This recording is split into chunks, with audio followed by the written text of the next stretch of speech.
Joining us to talk about this is Myah Abraham, CEO of GreatLife Teens. Good morning to you, Myah. Good morning. How are you? Praise be to God, I am alive, and that counts. How are you? I'm doing awesome, doing very well. Good. Before we jump into getting you to talk about GreatLife Teens, tell me about this case in Washington, D.C. at the Surgery Center.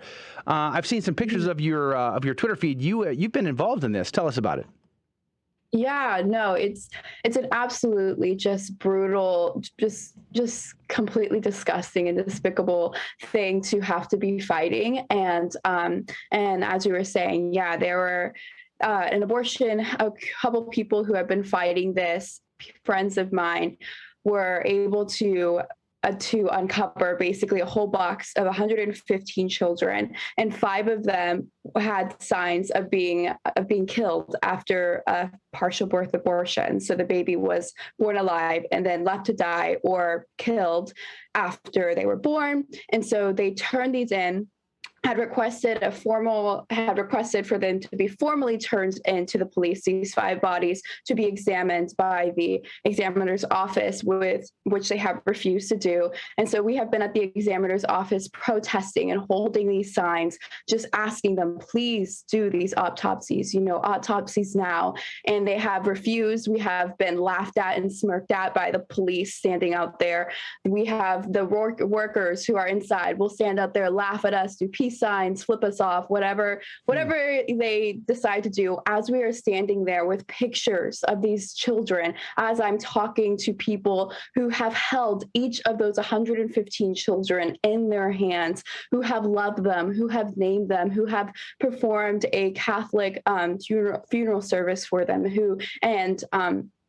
and just we have laid flowers. We were laying flowers at the pictures of these babies, only to be physically pushed by the police away from the building, because apparently we're not allowed to lay flowers at pictures of the children who are inside of their building, that we are simply asking for autopsies for, and justice, because it is simply illegal. It should be illegal, all abortions, as I'm sure we all can agree, but this is illegal in the United States of America, to kill a child after they have been born, even if it's from a failed abortion. The details are disturbing of this case. So there was a whistleblower who let Lauren Handy and her colleagues know about this. They were able to obtain the bodies of these 5 children. One, at least one, if I'm not mistaken, has very clear evidence of a partial birth abortion. So this is a child that would have survived all day long, given some, food, and would have been happy-go-lucky child, was murdered after the fact. So you got partial birth abortion, you've got born alive, both being violations of federal law. So it's mesmerizing here that the people that were arrested is Lauren Handy and 8 other colleagues.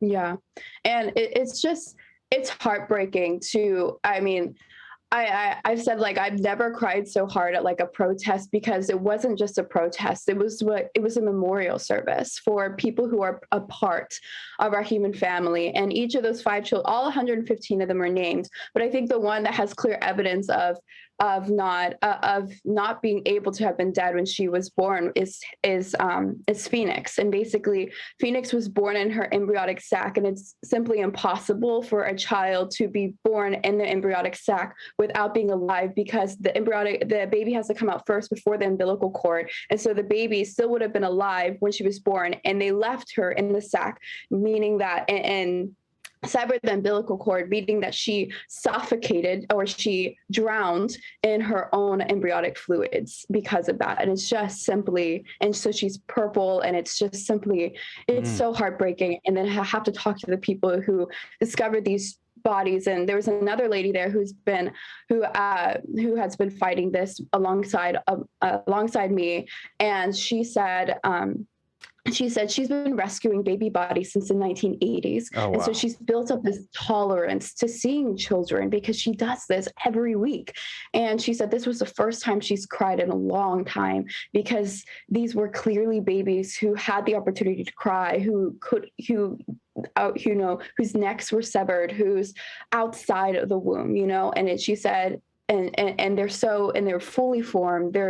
They could have lived, on without the help of their mother, and it's just simply heartbreaking to see, especially to see people laugh at us as we are showing them pictures of these children. I don't stand outside abortion clinics with pictures of children, that were aborted, because I don't believe that's what's going to bring the women to us. But I will stand outside that examiner's office and I will show him, these are the bodies you have within your office, and you need to do an autopsy. You need to provide justice for these children, because this is wrong. And they felt that pain. And one of the babies was what you would call a live dismemberment. So this baby, I believe this is Harriet, she had, you can see in the pictures, and this is the picture that I posted, her arms and her legs are torn off, and from what we've seen, she was alive while this happened.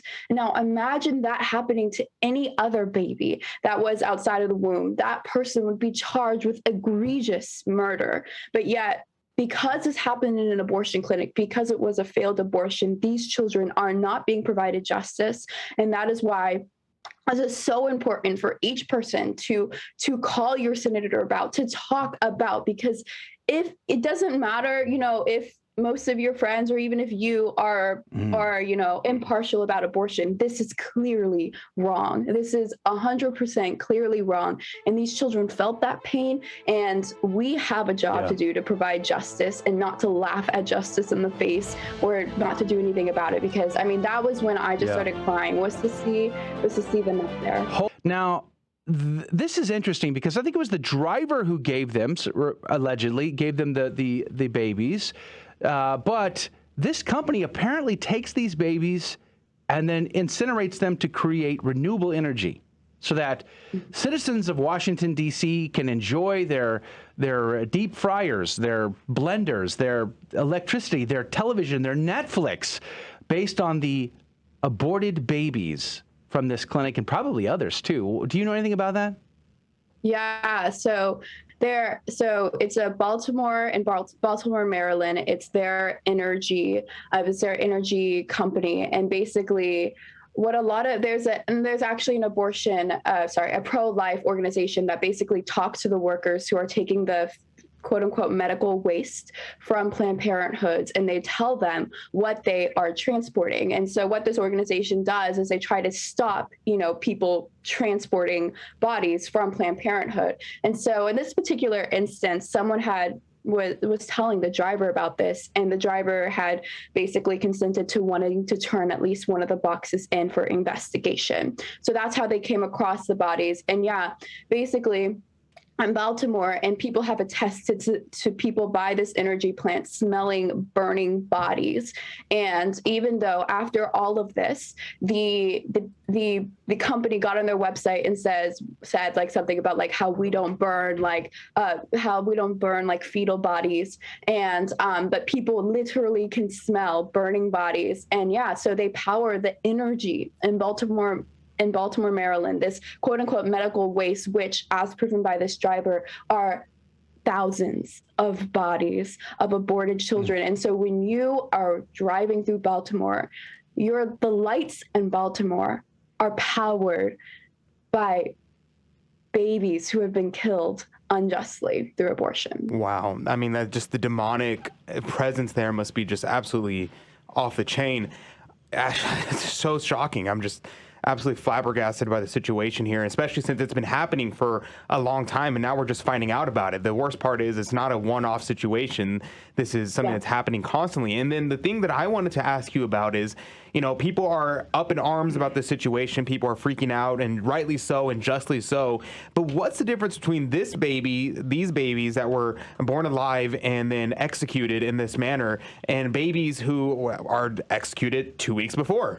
It seems like people are freaking out about this situation, and same thing with the energy company. Why is it such an issue to burn these products of conception if they are not human beings? If it's just another waste from a medical facility, then who cares, right? Why come out and make a statement saying we're not doing this? So what say you about that situation? Yeah, well, I think there's two things to point out there. The first thing being like just re-emphasizing what you said. Well, why would it be such a big deal if it's just a quote unquote product of conception and not a child? So yeah, why would it be such a big deal? Why would people need to put statements out? What would the issue be with examining the bodies of these children? The second thing for all the pro-lifers out there is just recognizing that there is nothing different between a 32-week-old child and a 1-week-old child, a child that was just conceived. The only difference is size. And that's where we have to reevaluate our beliefs. And not just for the pro-lifers, but for anyone who's for abortion, is what is the difference? Why are we suddenly fighting so hard just because we can see a child that was fully formed, that was crying? What is the difference? Because there is no difference between, I believe, and this is science too, that there's no difference between a 2-year-old and a child in the womb, right? Except for size. So it becomes an argument of the humanity of the child in the womb. What do you truly believe the value of the child in the womb is? Because we cannot fight for life, liberty, and the pursuit of happiness if we cannot agree on the dignity of life, which begins, as pro-lifers believe, at conception. But we have to have that discussion, because if suddenly, when does someone get their humanity, right? Is it when they're 15 weeks? Is it when they're 32 weeks? The reason we have to fight so hard to show this 32-week-old, this 28-week-old that have been failed, have died because of failed abortions, we have to show that so that people can wonder, what is the difference between this child who was clearly murdered, who we can see who that sin has been just exposed, brought to light? Well, what is the difference? What is the things that aren't exposed? The children who are too small to see, the children who are easily thrown in the trash, literally thrown in the trash because they're so small. So, who wouldn't see, And so it's just, that is a question, where does our humanity begin? Yeah. But what can change here? As long as our culture is in the contraception mentality, where human intercourse becomes something of a playtime, of casual, of demeaning and perverse, this will never change, will it? Yeah, it will never change. I truly believe that. And I receive tons and tons, of hate. Just take a gander through my recent Twitter post. I receive tons and tons of hate for saying that. I am told all the time that, well, birth control would solve for this abortion problem. But look back to when there was no birth control. There was very few abortions too. Now, I'm not exactly saying there correlation equals causation. But what I am saying is that it's that contraceptive mentality of taking the sacredness away from sex, of taking away the child away from the sexual act, right? Because what is sex? Sex is supposed to be the most beautiful way you can give yourself to a person. And when you take, and the manifestation of love is a child, right? Love creates, right? We see that manifested in the Holy Trinity, right? The Holy Trinity is the Father and the Son pouring love, sincerely giving themselves to one another, which brings, which creates, right, the Holy Spirit, right? And that is what, as human beings, that's the deepest calling that we are called to do as made imago Dei, is to enter fully into that likeness of God. And when you take that away, when you take the love away from sex, when you can begin having sex without any quote unquote consequences, but without any fruits, then you take away love. That's the whole idea of why Jesus curses the fig tree. He curses the fig tree because it bore no fruit, because it lacked love in the heart. That's what he tells the Jews all the time, is you can do all these things, quote unquote, by the law, by obligation. But if there's no heart, if there's no love, it has no meaning. And that's the issue here that we are fighting with abortion, is this contraceptive mentality of the fact that, really, that we need no love. And so when you see bodies as an instrument of pleasure and not giving, and not as an opportunity to gift yourself, to give a sincere gift of self to another, then you will know, then you will continue entering into this abortion mindset of, well, if I didn't want a child, well, guess what? Then it becomes morally permissible to say, well, maybe it's okay to quote unquote get rid of this child, because people see abortion as just another form of birth control. It's opened up this wing to abortion. And I believe until there is no contraception, we will not see abortion go away, because it's that contraceptive mentality that has fostered abortion, that has continued abortion to be morally permissible within a society. It was the grounds for why Roe v. Wade was passed. And it was because, well, if we can allow birth control, a birth control, by the way, used to be illegal in the United States leading up to Roe v. Wade. But then when that became legal, abortion could become legal because of that contraceptive mentality of taking parenthood, and I always encourage people to just say, instead of consent to sex, ask about consent to parenthood, and that is a teller of whether or not that is truly the person loving you or using your instrument as using your body as an instrument for their pleasure. We're down to just under 2 minutes now with Myah Abraham, CEO of GreatLife Teens. Tell us about GreatLife Teens. What is it you do? Yeah, GreatLife Teens, our motto is bringing dignity back to humanity by forming our communities. And we get teens connected with their local communities. I believe it all goes back to the local community. It goes back to, encountering that woman where she is. It goes back to the grassroots of what we have in our schools. And so I started GreatLife because I struggled to be a part of the pro-life movement when I was a teen, and I never wanted another teen to have to feel that way again. I believe that teens who get inspired in the pro-life movement need to stay inspired and use that inspiration to inspire others. So if you know of any youth who just need one place to go to figure out how to get involved in the pro-life movement, go to greatlifeteens.org. We'll get you connected, even if it's with Students for Life, Live Action.